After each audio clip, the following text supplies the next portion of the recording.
Hello and welcome to Women in Governance's inaugural Global Parity Summit. Today we are going to have a panel discussion around a topic that a lot of organizations are grappling with today, intersectionality. Together we're going to try and unpack how organizations are grappling with this issue. And in order to do that, we have an expert panel here today, and I'd like to introduce them. We have Ayumi Moore Aoki, is the founder of President of Women in Tech. It's a leading global organization with members in over 70 countries, whose mission is to achieve gender equality and women's empowerment in STEM fields through programs focusing on education, entrepreneurship, and social inclusion. Welcome, Ayumi. We also have Dahabo Ahmed, who is the Executive Director at Black North Initiative. Dahabo is an expert in inclusion and diversity and is the recipient of many awards recognizing her contributions to building inclusive communities. And finally, we have Helen Kennedy, who is the Executive Director at Egale Canada. Helen has dedicated her life and work to improving the lives of LGBTQ, I2S, people in Canada and around the world through research education programs and through legal advocacy to move the needle on inclusion in Canadian society. So welcome, ladies. Thrilled to have you with us today. So let's start by helping the audience to better understand what intersectionality is and the fact that many different perspectives come to this issue. So in 2015, Kimberly Crenshaw developed the theory of intersectional feminism. And since that time, many organizations and people have appropriated it, and it's morphed beyond its initial intent and frankly, what was the definition that she had established at the time. So I'd like to ask each of you to share with us, what is your definition of intersectionality? What does it mean to you? Why don't we start with you, Helen? Great. Thanks for that, Nicole. Right. No pressure. Look, who'd have thought that 5 years after Kimberly released that paper that we would still be having these in-depth conversations. And in some arenas, this word and this acknowledgement of intersectionality in our work is very fresh and very new. But for those of us who've been doing this work for a long time, we have been pushing an intersectional analysis and approach to our work now for quite some time.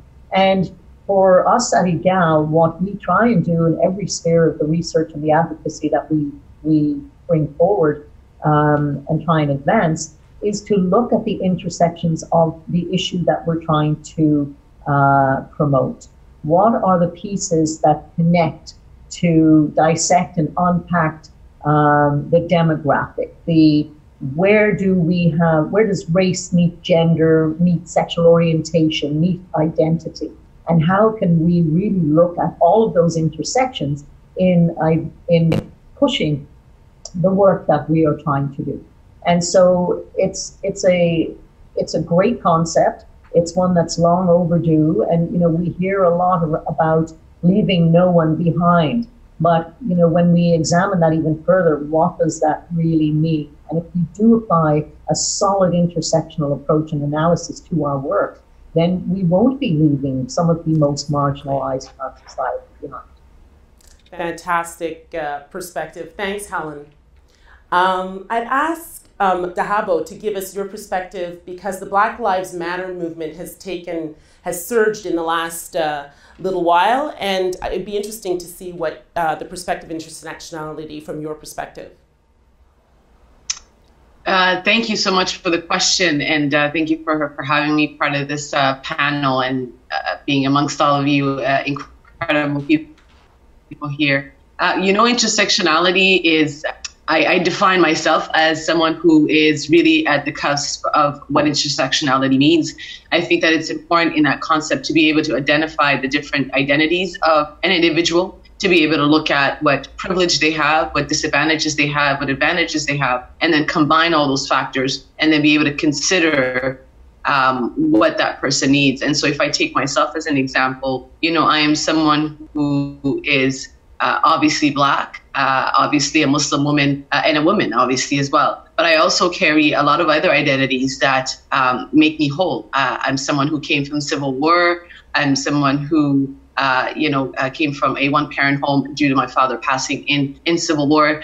We immigrated here, so I'm a refugee. And so how do you now look at me as an example and say to yourself, what does Dahabo need in order to create an inclusive environment? How do we now look at the different facets of her person and be able to consider what she may need and that would mean that you would have to ask me what I need and be able to consider that in whatever framework that you build. You know, it's in theory and ideally, that's what intersectionality would mean. But unfortunately, we live in a world that doesn't necessarily, look at the respective individuals that are in our society and be able to create something that speaks to everyone. I think that, unfortunately, some of the inequities come from the fact that intersectionality is not at the forefront. And so, I think that it's a combination of identities and being able to take that into account when you are either providing a service, a program, when you are looking at,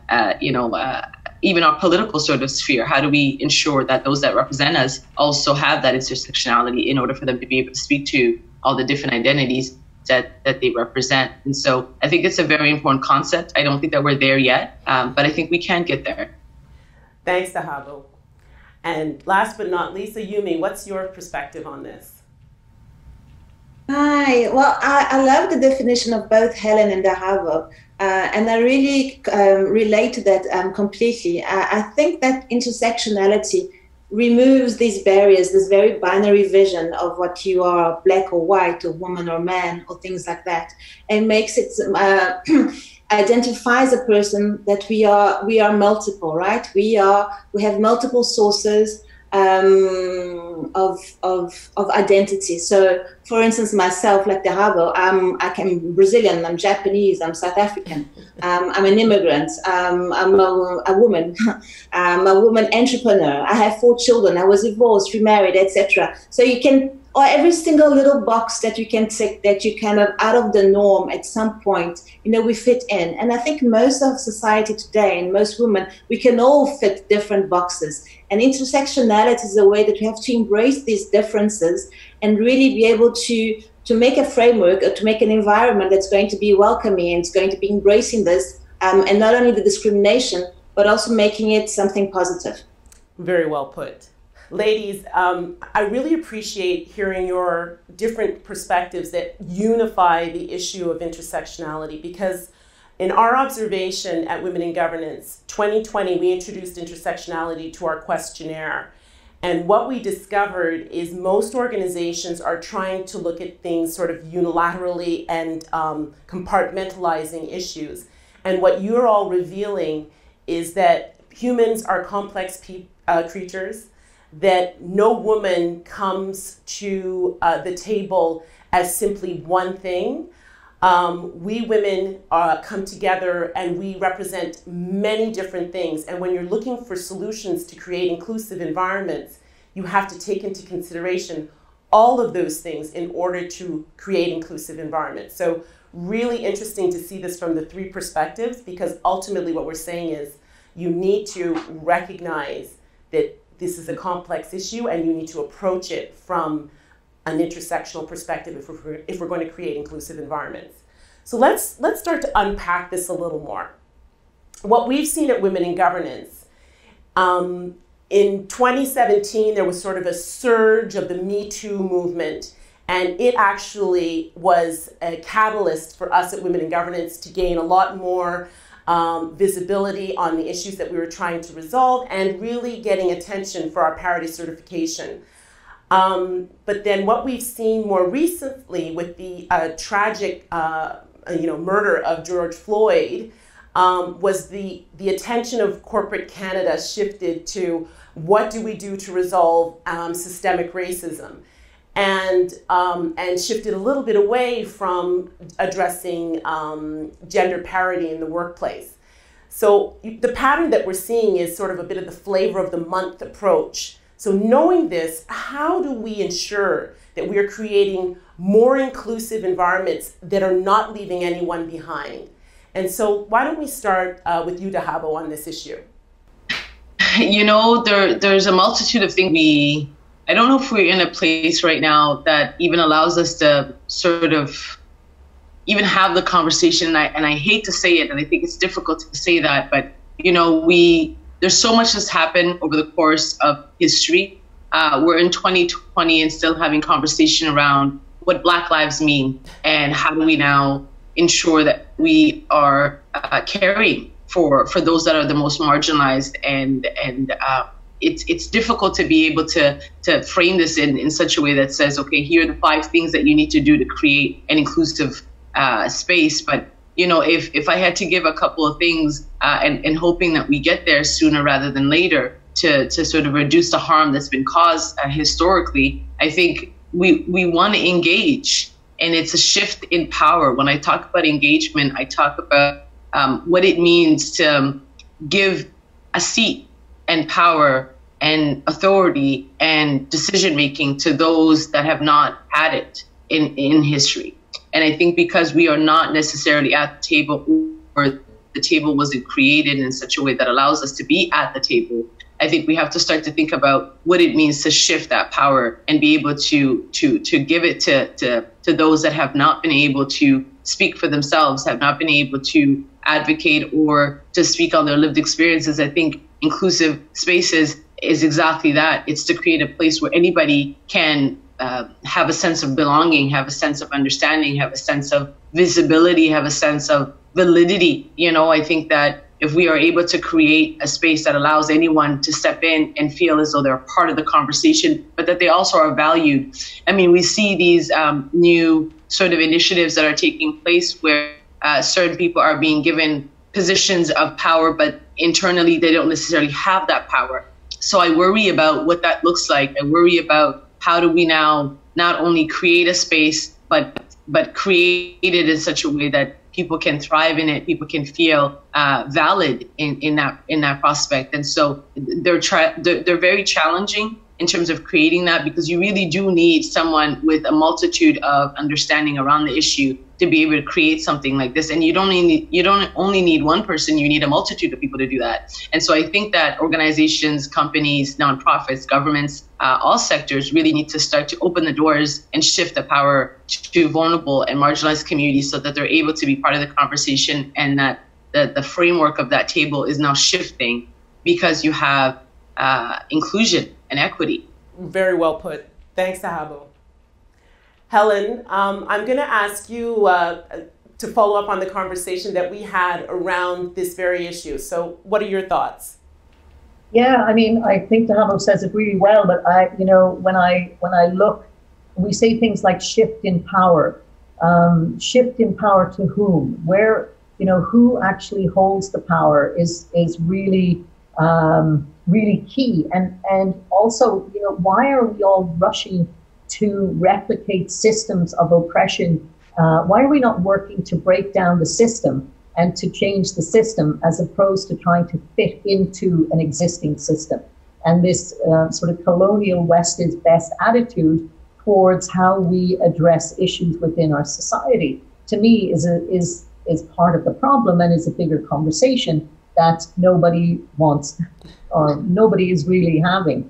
For me, I think it starts very young. It starts in our education system. How is our education system structured to give access to people who traditionally have always had access? Where are we looking at changing the system around our education and having these conversations at a very, very early age? So really, we are more open and more inclusive by the time we get to the corporate institutional level that we're talking about. But I know from my own experience at Egale and constantly pushing the needle on LGBTQI2S rights, that it's very difficult to get that seat at the table.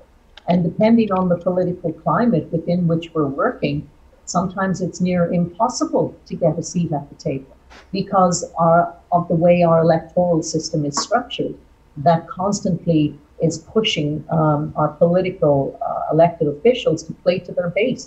And sometimes that base is very racist, very sexist, very homophobic, very transphobic. So how do we break down those barriers in a way that we can truly shift the power and really look at bringing people who traditionally are not part of the conversation into the conversation to change the system? So true. Yumi, you're in an interesting area because our experience is that STEM is the last bastion, both from an educational perspective and from an employment perspective, where we're really seeing lower numbers of women. So how do you create more inclusive environments so that we're seeing women in STEM and sort of building on some of the things that I heard from Helen around education, et cetera? Obviously, it's a very difficult task because, as you said, ever since the 80s or the 90s, we have less and less women in STEM ever since. So instead of, we're thinking that as we go to 2020, 2030, the numbers will be going up. But in fact, it's the opposite, right? For many different reasons. So I think we have to follow up on women as from a very early stage. We have to start working with them on the mindset as early as from education, as early as in primary school and high school, and really accompany them all the way through high school and throughout their life careers. So we can give them support, not only with skill support or support to have more education or to have more career opportunities, but also we have to support them with the mindset, because for women, we have done lots and lots of researches. One of the things that holds them back the most is thinking that they're not capable of, that the STEM industry or the STEM sector is not something for them. So giving them the support, giving them this mentoring is very, very important. And I think today, especially after COVID, that really show that we can work from everywhere as long as we have an internet connection. It really has allowed people from around the world and women that were really locked down, in all sense, different senses of the word, to try out technology, to try out learning how to code or trying out different ways of working. And that they have really shifted their professional lives, and they are learning how to get into the sector where there's more and more job offers. So what we do with women in tech to be able to have more intersectionality is we are going to be able, for instance, to put mentors from high school girls with people, for instance, that are in Russia or in Africa or in different parts of the world. So not only it's going to be able to have multiple teams of mentees and of mentors, but also the age. I think age is something that intersectionality we don't talk perhaps enough, because STEM is supposed to be for young women, right? But I think we can change careers, and we can learn how to code, and we can reinvent our careers any time of our lives. I did that when I was 32, but just a few months ago, we taught a lady that was 60 how to code, and she's trying to shift careers now that she just retired, and she had a lovely life, but she says, now I'm getting bored. What can I do? How can I help? And I think it's important to say that, age is also a very important factor that we don't often talk about, but we have to take all of these different criteria into mind to really be able to make something more inclusive. And I think when you do reverse mentoring as well, it's a way to be able to learn from the youth, but also learn from the old that have more experience, learn from different nationalities, learn from different cultures, from different religions, and from different genders, because we all think differently. But I think together we can really have a much wider view and much richer. Really interesting. Thank you. Actually, I have a few takeaways from what all three of you just said. And what resonated with me, and is something that I confront a lot in the work we do at Women in Governance, is the distinction between inclusion and diversity. And what I'm hearing from you is, in order to break down these barriers and create environments where we can sustain diversity, we need to create more inclusive environments. We need to be looking at how we are breaking down structures that exist today and not trying to approach this from the same traditional angle. We're not going to get to the outcome that we're looking for if we're looking to try and fit intersectionality into the existing systems and structures. So corporate Canada, if you're listening, this is the kind of thing that you folks need to be working on. And this is the kinds of things that we're looking at when we look at the parity certification. So let's shift to what we're looking at, what our governments can do to support us as well. Because following the surge of the Black Lives Matter movement in the summer, our Canadian government made a pledge at the September speech from the throne, and the following was the pledge that they made. The government will create an action plan for women in the economy to help more women get back into the workforce and to ensure a feminist intersectional response to the pandemic and recovery. This plan will be guided by a task force of experts whose diverse voices will power a whole of government approach. Now, those are really great aspirations, and they're encouraging words to hear from our government. But what actions do we really need to see from our governments? And Ayumi, I'd be interested to hear your perspective as well from France, from Europe.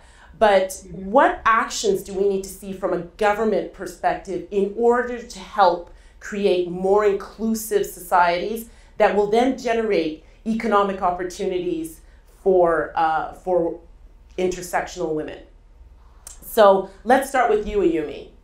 So I'm not exactly sure what the actual plan is for Canada, but what I can say that what we did in France here, it was a new law that was put by the ex-minister of Labour, Muriel Pénicaud, which was very interesting. In fact, it noted companies that had more than 50 employees, 50 people, and they would really have like lots of different questionnaire, which would say how inclusive the company was. So I can't give you the questionnaire here, but they had to fill out, with all the HR department and things like that. And for that, they had a note at the end of how friendly it was for women of color, and different criteria. And they would have to publish this to online, right, to the government. Just on the week before the 8th of March. So it was the end of February. And this way they would have been noted. So like big companies like L'Oreal or the big banks, etc., they would be noted on how inclusive the company was or is, right?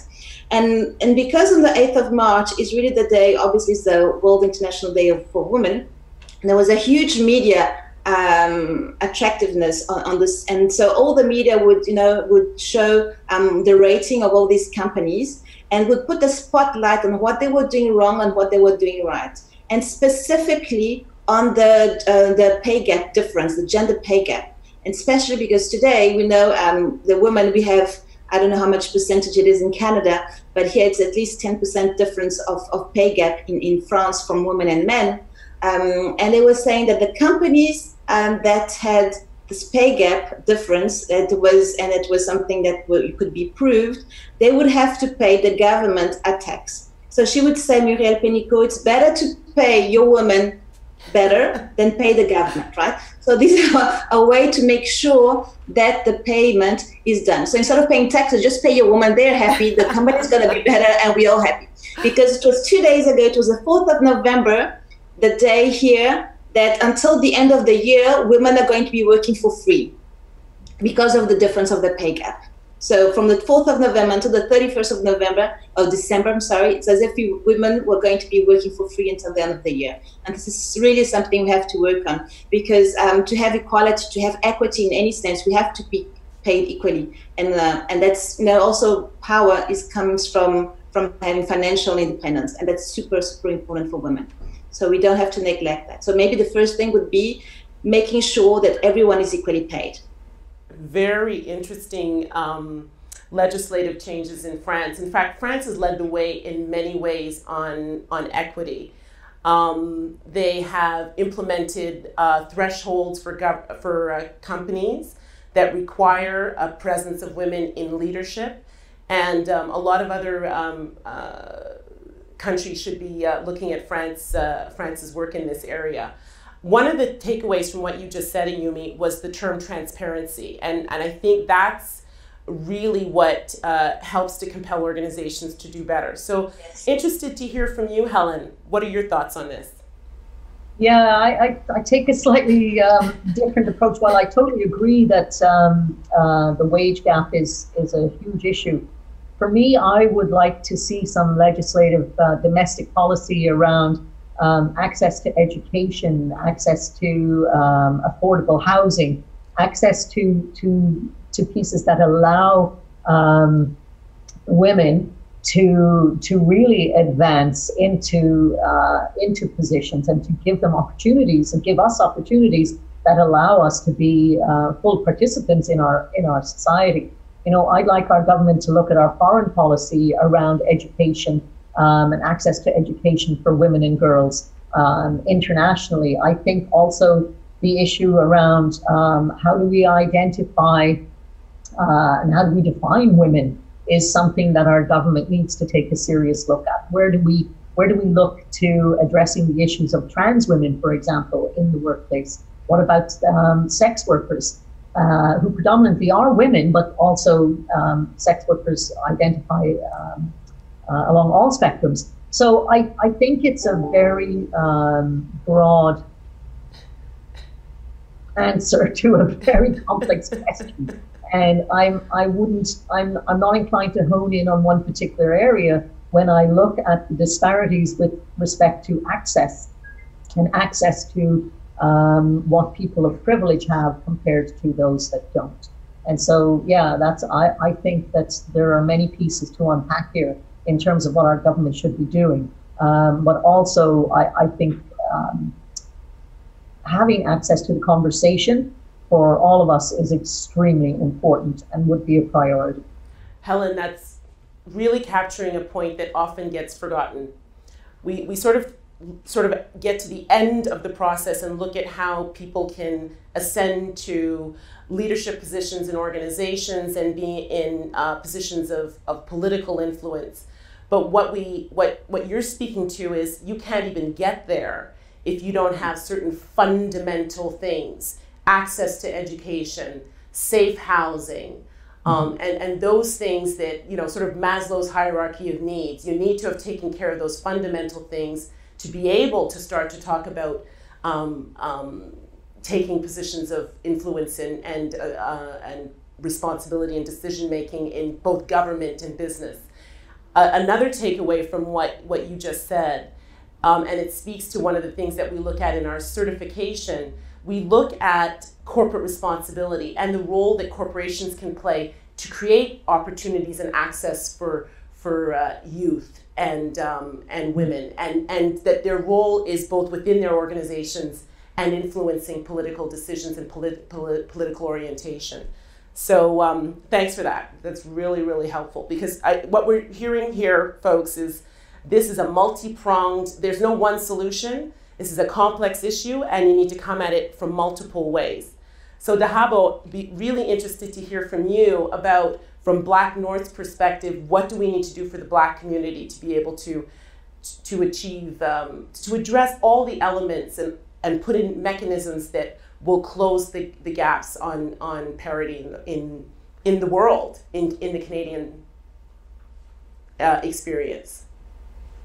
Yeah, and you know, as I was listening to Ayumi and listening to Helen, you know, it just showcases sort of the complexity of the issue, and that there's so many parts of this that we need to look at. But the reality is that the economy will not heal in this pandemic until women are back at work and can stay at work. You know, we know that globally women and girls and gender diverse people have been disproportionately impacted by this pandemic. But we also know that sort of these are all existing inequalities, right? They're just being amplified through this pandemic. And so we're already seeing sort of that increased need to address gender-based violence and to improve access to economic security and to invest in essential services. But, you know, when there's certain things that we cannot deny in this space, which is, as of this year, July 2020, Black Canadians were nearly twice, I think it was 2 times more likely to be unemployed than non-minority Canadians, and Black women specifically were disproportionately impacted at 19%.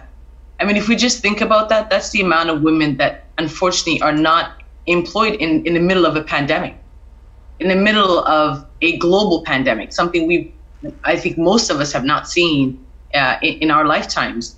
And Black women are, I mean, we're talking about women in sort of making sure that they are economically empowered, but I want us to sort of think about the realities of Black women and what their experiences are like in order for us to deal with ensuring that they are economically empowered. Black women right now are 3 times more likely to have diabetes. There's a 60% higher rate of psychosis among segments of our Black population right now compared to the general population. Almost twice as much, chances of having hypertension among Black women. I mean, these are real facts. These are as of July 2020. I mean, we're not talking about 10, 15, 20 years ago. We're talking about right now in the middle of a pandemic. Did you know that 29% of Black women do not have a family doctor today? Wow. And then we're asking these people to be ready to go to work, ready to bring their best selves, ready to have a sense of belonging, ready to excel, ready to develop, learn, and grow, when 29% of them do not have a family doctor, do not know who to go to, compared to 8% of all women in Ontario. I mean, this is, and if I get into Indigenous women, it's a whole other different sort of challenge there. And even considering that 42% of Indigenous women right now are in Canadian prisons, how do we now, what do we do with that? Like, how do we support women that don't have family doctors, have a higher rate of having diabetes or hypertension, 19% of unemployment, 42% of Indigenous women are in prisons? Like, what do we do to support all these women? And so I think that there is a real sincerity and deliberate action that needs to be made to sort of address this. And, there's different ways of doing that. You can ensure that work is considered essential work. I mean, Helen spoke to different types of work that women and gender diverse populations may take. How do we protect them? How do we allow them to be economically empowered? How do we fight the shadow pandemic? And I call it the shadow pandemic because there's the disease, there's the virus, and then there's everything else which is in the shadow. Like, how do we address those things? How do we give diverse voices decision-making powers? How do we ensure intersectionality and ensure that women are there to be able to fight for themselves and make their own decisions that impact their lives? How do we address the root causes of systemic racism? Because everything that we're talking about right here has to do with systemic racism.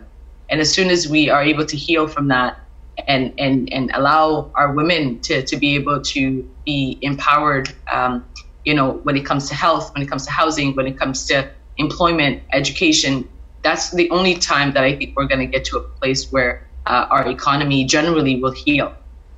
Wow, that's really powerful. And what I'm hearing from the 3 of you, it could be daunting to some of our political representatives, but really what the key takeaway is, women need to be safe. So you need to be addressing safety. You need to be addressing healthcare.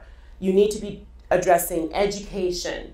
You need to be addressing housing and the ability to have the dignity of a home and self-care.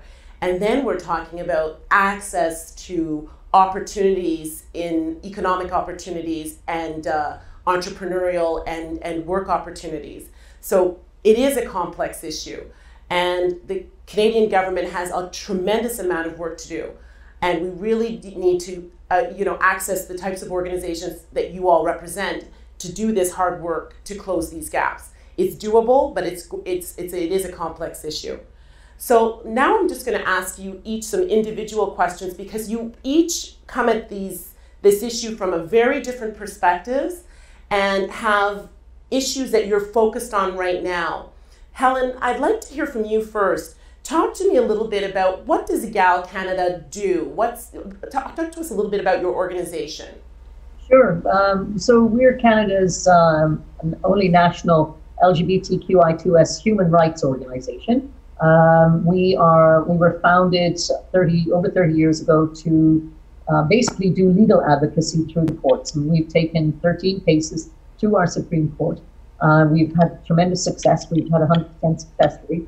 And so since the marriage case, which is the one that we're probably best known for, we have now switched our efforts very much focusing on research in specific areas to identify a need, to come up with recommendations based on gaps identified in the research, and then to develop programming to and implement programming in order to address those gaps. So we do a lot of research around homophobia, transphobia, and biphobia in our Canadian school system, for example, research around LGBTQI2S youth homelessness, research around elder abuse and dementia within our community. We're currently doing some research on esports and online gaming. We know that everybody's at home at the moment, so there are a lot of people who are online, and it's not a safe space for many within our community. We run a school for grades 9 to 12 for marginalized LGBTQI2S youth, and who have concurrent mental health issues, or they may be homeless. So we have a broad array of programs that we are engaged in, and it's a going concern, and obviously, depending on the political climate of the day, determines how much progress we make at any particular time. So yeah, it's an exciting role to be in, and especially now, I think with COVID, we've done some research around the impacts of COVID specifically on our community. And it's starking the contrast between the broader Canadian population and members of our community and how we've been impacted in such a negative way. So we've pushed for changes to policy, legislative policy, and we're also pushing the Canadian government currently for a national action plan to address the needs of LGBTQI2S folks specifically. So yeah, there's a lot going on. Not enough time on this panel to give you a really in-depth, basic situation of what's like on the ground for the community. But we like to think of Canada as this bastion of human rights and treating people with respect and dignity. And whilst I'm absolutely grateful as an immigrant to live here, and I wouldn't want to live anywhere else, we have a lot of work to do in this country. And we can't hide and shove it under the rug and look to the south and say, oh, they're bad and we're great. That's not how it is. So yeah, still lots of work to be done. So true. When you and I were chatting, for everybody's benefit, we were talking about the fact that, the elephant in the room, I think, in everybody's household right now is what's going on in the United States, the American elections. And, we can sit here in Canada and feel that, we're doing such a great job here versus the United States, but there's lots of work to do here in Canada. We have a huge gap to close, and so we can't sit back on our laurels and not address these issues. So you're doing some great work at Egale Canada. We're happy to be affiliated with you. So thanks, Helen. So I'd asked Dahabo to talk to us a little bit about Black North. Black North is a newer initiative launched post the George Floyd murder, and very keen to hear from you, Dahabo, about what are you focusing on right now? What are the priorities for your organization right now? And how are you going to make sure that women are not left behind? It is a complex issue, systemic racism in Canada.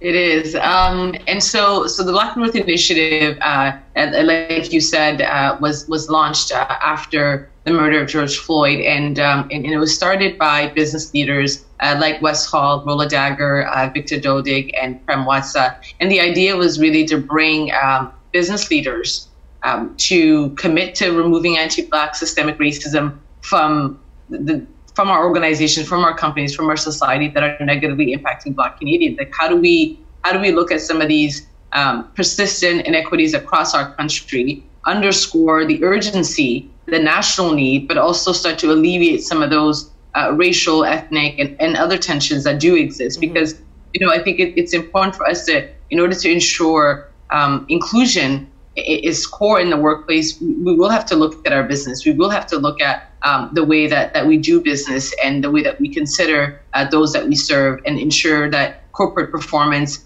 and how do we drive growth? How do we enhance employee engagement? How do we take the experiences and the culture of those that work with us every day in and out to ensure that they're part of the fabric of the business, right? And so the way that we'd like to do that here at Black North is really to sort of leverage the expertise of our Canadian business leaders and to partner with public sector, to partner with all sectors to really sort of grow that power of the Black community and sort of to be able to generate that future for all Canadians ultimately, because if the Black community and the Indigenous community as well is doing well, then we are all doing well. And that's the reality of it. And so part of this work that we're doing is really looking at our pledge is really one of the big items that we are working on. There is a 7-item pledge. If you go to our website at blacknorth.ca, you'll be able to see that we're dealing with representation, we're dealing with unconscious bias, we're dealing with anti-racism.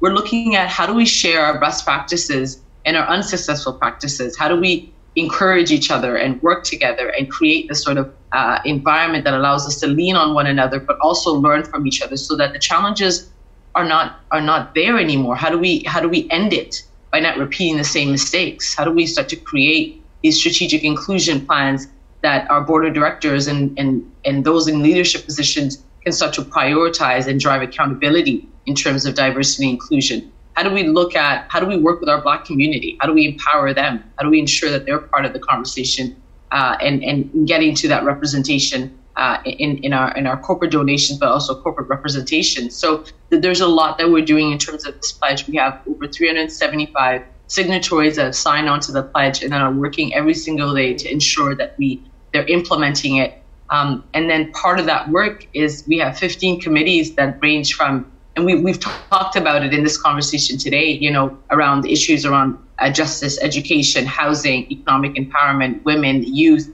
We talked about all of this. And so we have 15 committees that are very focused and specific in terms of the challenges, but also work with each other, understanding the massive intersectionality that exists between them and that we're dealing with those compounding barriers for the Black community. And so there's a lot going, and like Helen, we can probably spend another couple of hours just sort of talking about those initiatives. But I encourage everyone to go on blacknorth.ca and sign the pledge and sort of join our movement, because this is important and we've got to do it together. That's the only way that we're going to get out of this alive. Really well said. And as a Black woman, I'm thrilled to see the Black North Initiative taking root and starting to address some of these issues. So Ayumi, you come at this from a very different perspective, because your organization is not necessarily advocating for one specific group. It's advocating for an industry and access for women. So I'd like to talk a little bit more about your own personal journey. You talked at the beginning about being a triracial woman who's lived in apartheid South Africa. Talk to us about navigating those issues in an environment that frankly epitomizes hostility towards, frankly, the majority and a large marginalized group. So talk to us about how you navigated that and how you carved out the drive to be successful despite that environment. Thanks, Nicole. Well, as you said, I arrived, so I'm half Brazilian, half Japanese. In fact, I'm half Japanese, a quarter Brazilian and a quarter English. And I went to South Africa when I was 12 years old. It was in '87, which gives up my age. I'm 45. And it was still during apartheid years. So I arrived there. It was already difficult because a young lady, so I was a girl in my head. I was becoming in a woman's body. I arrived there really in deep South Africa, apartheid. And I wasn't white, I wasn't Black, I wasn't really colored, I wasn't really Asian, I was an immigrant, and I was a girl. So I was kind of accepted as white. I was in a white school. And because I couldn't really speak English, they thought it was okay. So I must say I didn't have too many problems in the racial side, but I wasn't really, really very well accepted. But at the same time, I did make a few friends and I had a lovely school. But I did find that the gender discrimination was even for me more important than the racial discrimination, because girls at that time in South Africa, I don't know how it is today, we had something called home economics, which I think we had like in other British countries as well. And in Brazil, you know, we're very like kind of open society. And I remember the first time I went to home economics class, my teacher said to me, okay, take up the broom. I'm going to teach you how to sweep the floor. And girls had to learn how to sweep the floor. It wasn't even with a vacuum cleaner. It was with the broom, right? We had to start with one end and finish up on the other. While boys, were learning how to do woodwork and metalwork and do things much more interesting, building things. While we had to clean and cook and sew. That was one thing. So that was first. And I said, okay, I'm going to be learning how to cook and how to sew, but at least I want to do some sport. And I remember going to watch a brother of a friend of mine go rowing, you know, this beautiful lake in Johannesburg. You know, I love South Africa. It's got these beautiful lakes and rivers. And I remember seeing this boat, you know, rowing, and remembered all those films that you see like on TV, you know, with in Oxford and Cambridge racing. And I said, I want to go to the boat. Let's go make a girls rowing team. And my friend said to me, you can't. And I said, why not? And I said, because you're a girl. Girls were not allowed to go on the boat because we were girls. You see, there was no other reason than our gender. Right. So I said, okay, that's just a bit too much. You know, we have to know how to cook. We have to learn how to sew. But we can't even go onto a boat. So in fact, that was for me, it was the spark of something. That was just a little, you know, the last drop of water in the cup. We had to do something about it. So we asked the headmaster to be able to do this girls rowing team. And obviously he said no. And after 6 months of us, you know, asking every day, he said, okay, yes, you can do a girls rowing team, but remember, you have to do everything. The boys will not help you. And I must say that we were so motivated to show that we could do just as well, that you couldn't put us down just because of our gender or anything, that we trained very, very hard. At the end of that same season, we won South African championships. And that for me was a lifetime lesson for everything, for, you know, never giving up on your goals, never being a victim in any situation, you know, always fighting for your fundamental rights, you know, fundamental right just to do sport or to do things. And that really carried out with me throughout my life. Now, that was for me the point. Also, not only of that, of never being a victim, taking action, being the first one. Don't be scared. If no one else is doing something, don't be scared of doing it. And, you know, of taking action to follow up your dreams and what your deep belief is, you know. And I think one of the main things that I also learned about this was sisterhood. You know, my teammates, they were my sisters. We had each other's back. We trusted each other. And throughout my life, the sisterhood feeling, the community that I could lean on, that we could really trust, and the fact that that together we are stronger, and together as a team, we can do many more things than as an individual. So I think that was a life lesson for me. That's fantastic.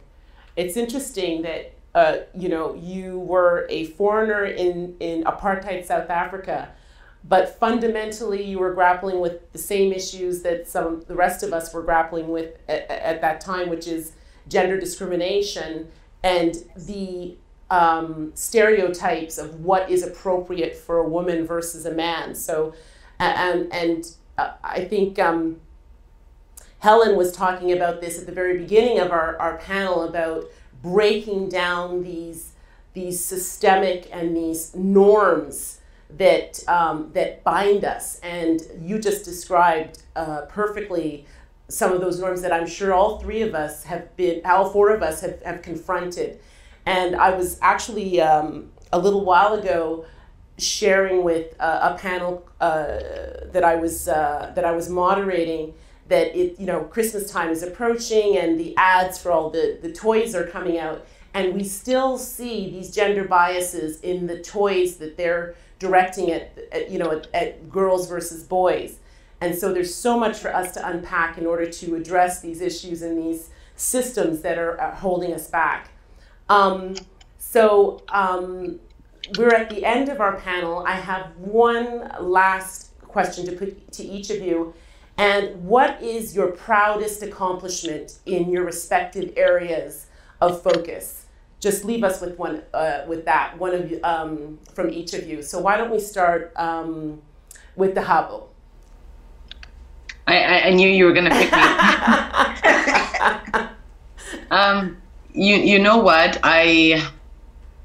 It's so hard, not because I have like a whole long list of things, but because I think I'm proud of, when I was younger, I would always say, I noticed things around, and I would always say, somebody should do something. This isn't right. This isn't right.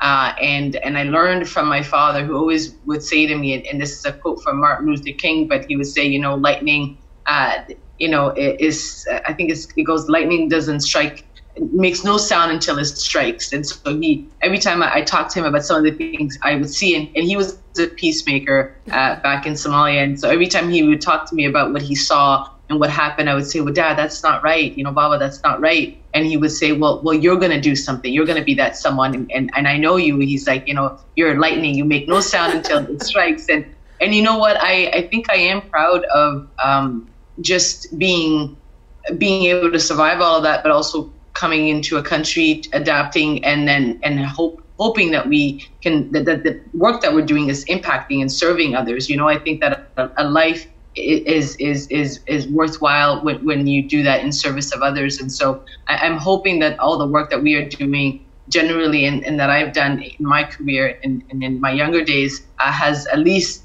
helped one person, and I think I want to identify that as something that I'm proud of, because I think it's a lifetime of an.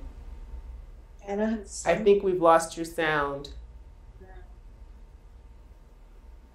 So why don't we shift? Thanks so much, Dahabo. Why don't we shift to Ayumi?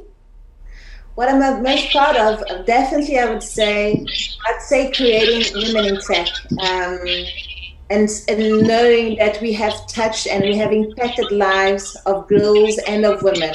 And if I can take very shortly this thing, the very first action we did when creating Women in Tech was this girls' summer coding camp, where we picked up 50 women from around the world, and throughout 3 weeks in summer, we taught them how to code, the basics of coding, HTML, CSS, GitHub.